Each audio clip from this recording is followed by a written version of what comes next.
Pertama-tama, saya akan membahas mengenai kecemasan dasar atau basic anxiety dan permusuhan dasar atau basic hostility. Kecemasan dasar berasal dari rasa takut atau secara istilah suatu peningkatan yang berbahaya dari perasaan tak berteman dan tak berdaya dalam dunia penuh ancaman. Nah, kecemasan dasar selalu diiringi dengan permusuhan dasar. Nah, jika tadi kecemasan dasar berasal dari rasa takut, nah di permusuhan dasar ini berasal dari rasa marah atau secara istilah suatu predisposisi untuk mengantisipasi bahaya orang lain dan untuk mencurigai orang lain. Bersama-sama, kecemasan dan permusuhan dasar membuat orang yakin bahwa dirinya harus dijaga untuk melindungi keamanannya. Kecemasan dan permusuhan cenderung direpres atau dikeluarkan dari kesadaran. Mengapa demikian? Karena menunjukkan rasa takut bisa membuka kelemahan diri, sedangkan menunjukkan rasa marah berisiko dihukum atau kehilangan cinta dan keamanan.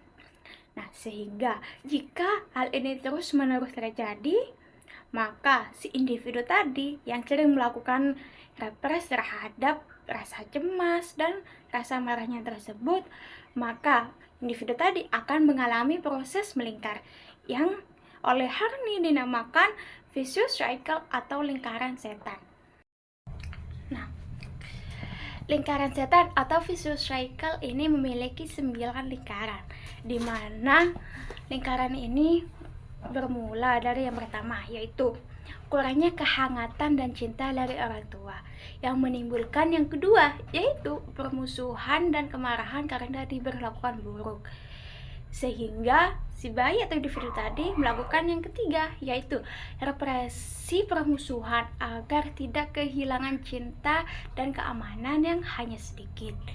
Nah, namun hal ini akan mengakibatkan yang keempat, yaitu kecemasan dasar dan permusuhan dasar terus diperkuat kalau lingkaran kecemasan, permusuhan, represi terus berlanjut atau terus-menerus terjadi.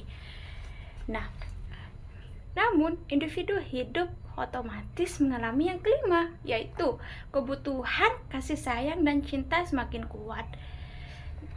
Namun, jika hal ini tidak terpenuhi, maka akan timbul yang keenam, semakin marah karena kebutuhannya semakin banyak yang tidak terpenuhi, sehingga mengakibatkan yang ketujuh, yaitu perasaan permusuhan yang semakin kuat. Namun, individu akan tetap melakukan yang namanya represi.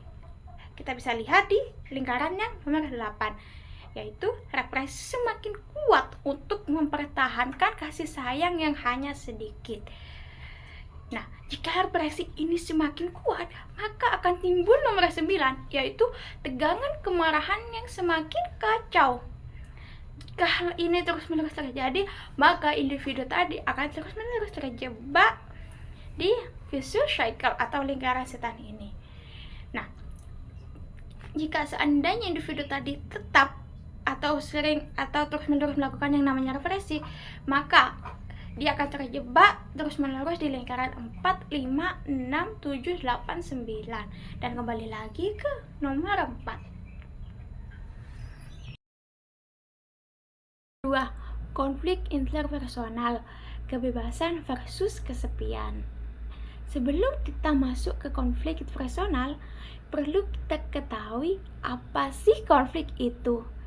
Konflik adalah pertentangan antar kekuatan yang berhadapan dalam fungsi manusia yang tidak dapat dihindari. Perlu kita garis bawahi bahwasanya mengalami konflik bukan berarti kita mengidap neurotik. Konflik dalam diri sendiri adalah bagian yang integral dari kehidupan manusia. Misalnya, dihadapkan dua pilihan keinginan yang berlawanan, atau antara harapan dengan kewajiban, atau dua perangkat nilai. Perbedaan konflik normal dengan konflik neurotik terdapat pada taraf atau tinggi rendahnya. Maksudnya di sini yaitu ketika menghadapi konflik, terdapat dua perbedaan yang kontras antara orang normal dengan orang neurotik. Nah, pada orang normal, mereka menggunakan berbagai strategi pertahanan di mana strategi tadi disesuaikan dengan masalahnya. Sedangkan orang neurotik menggunakan cara yang kompulsif atau memakai strategi yang sama di mana strategi tadi tidaklah produktif.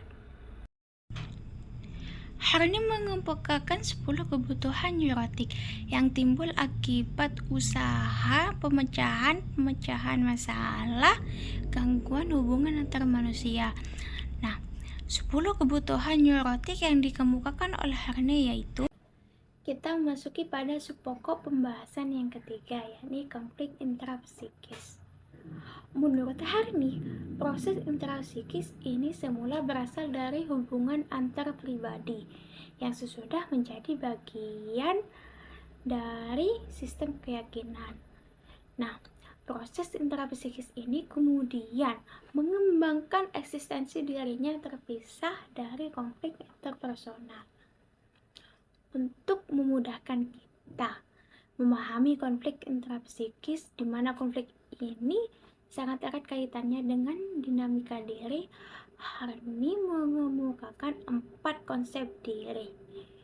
Nah, di mana 3 konsep diri bersifat subjektif dan 1 konsep diri bersifat objektif. Apa saja sih 4 konsep diri yang dikemukakan oleh Harni? 4 konsep diri yang dikemukakan oleh Karen Harni diantaranya 1. Diri nyata atau real self.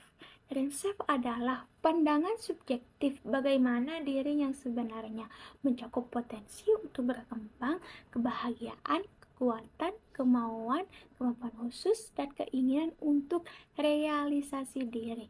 Keinginan spontan menyatakan diri yang sebenarnya. Yang kedua, yakni diri ideal atau ideal self. Ideal self adalah pandangan subjektif mengenai diri yang seharusnya, usaha untuk menjadi sempurna dalam bentuk khayalan sebagai kompensasi perasaan tidak mampu dan tidak dicintai. Harni mengemukakan ada 3 aspek diri ideal neurotik, yakni 1. Pencarian keagungan neurotik. 2. Penuntut yang neurotik. 3. Kebanggaan neurotik. Yang ketiga yakni diri rendah atau despise self. Despise self adalah konsep yang salah tentang kemampuan diri, keberhargaan, dan kemenarikan diri yang didasarkan pada evaluasi orang lain yang dipercayainya, khususnya orang tuanya. Evaluasi negatif mungkin saja mendorong orang untuk merasa tak berdaya. Nah, di dalam konsep ini, Harni mengemukakan 6 cara orang mengekspresikan kebencian diri, yakni 1. Menuntut kebutuhan kepada diri tanpa ukuran. 2. Menyalahkan diri tanpa ampun. 3. Menghina diri. 4. Frustasi diri. 5. Menyiksa diri. Dan yang terakhir yakni tingkah laku dan dorongan merusak diri. Konsep diri yang keempat yang dikemukakan oleh Harni yakni diri aktual atau actual self. Nah, diri aktual ini berbeda dengan 3 konsep tadi, di mana 3 konsep tadi kan bersifat subjektif, sedangkan pada diri aktual ini bersifat objektif. Nah, diri aktual adalah kenyataan yang objektif diri seseorang, baik fisik, mental, intinya lah apa adanya tanpa dipengaruhi oleh persepsi orang lain. Kita masuki pada pokok bahasan yang terakhir, yakni mengatasi konflik. Nah, pada pokok bahasan ini kita menjelaskan mengenai gaya hubungan interpersonal. Sebelum masuki pada bahasan itu, perlu kita ketahui sebelumnya bahwasanya penyebab utama timbulnya tingkah laku neurotik yakni hubungan interpersonal yang salah. Jadi, untuk mengatasi tingkah laku neurotik, kecemasan non konflik hanya dapat diatasi dengan cara memperbaiki hubungan personal yang salah. Nah, perbedaan hubungan interpersonal antara orang normal dan orang neurotik dapat dilihat dengan cara bagaimana tingkah laku atau gaya tersebut muncul. Pada orang normal, umumnya menggunakan gaya atau tingkah laku yang berubah-ubah atau spontan, disesuaikan dengan masalah atau konflik yang ada. Sedangkan pada orang neurotik menggunakan gaya yang cenderung tetap, di mana gaya tersebut bersifat kompulsif atau tidaklah produktif. Ada 3 macam gaya hubungan interpersonal. 1. Kecenderungan mendekati orang lain. 2. Kecenderungan menentang atau melawan orang lain. 3. Kecenderungan menjauhi orang lain. Perlu kita garis bawahi bahwasanya baik orang normal maupun orang neurotik sama-sama menggunakan 3 gaya tersebut. Untuk lebih jelasnya bisa kita lihat pada tabel yang ada pada video.